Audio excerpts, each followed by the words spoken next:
Di pertemuan ke-10, Ibu Prof menjelaskan tentang bab hubungan sebab akibat. Pertama itu tujuan dari ajaran sebab akibat, yaitu untuk menentukan hubungan antara sebab akibat, yang berarti menentukan ada atau tidak adanya tindak pidana. Untuk menentukan pertanggungjawaban seseorang atas suatu akibat tertentu yang berupa suatu tindak pidana. Ajaran kausalitas merupakan unsur objektif dari tindak pidana karena terdapat di luar diri pelaku, yaitu yang berupa perbuatan. Dalam rumusan delik ditentukan adanya unsur akibat dari suatu perbuatan, maka untuk menentukan unsur perbuatan yang menimbulkan akibat itu dipergunakan ajaran sebab akibat. Yang selanjutnya teori-teori ajaran sebab akibat atau kausalitas.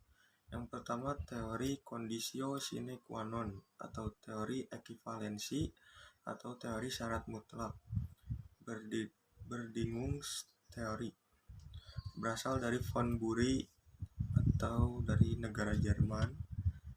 Tiap syarat adalah sebab dan semua syarat mempunyai nilai sama, karena apabila satu syarat tidak ada maka akibatnya akan lain. Baik syarat positif maupun syarat negatif sama-sama sebagai penyebab timbulnya akibat, sehingga jika salah satu syarat tidak terpenuhi maka akibat konkretnya lain pula.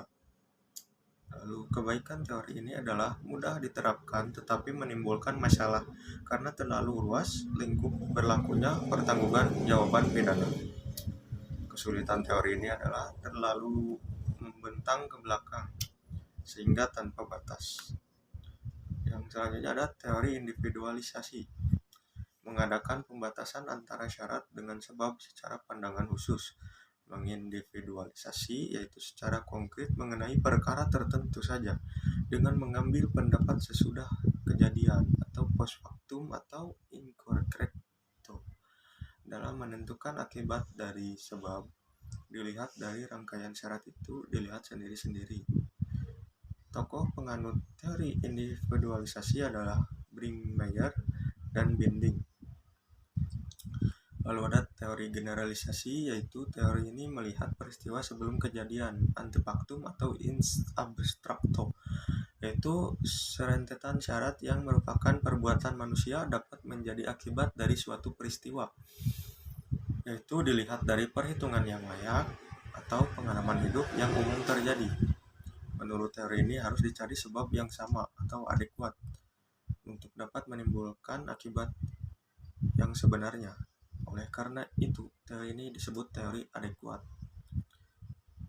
Sekian pembahasan di review materi ke pertemuan ke-10.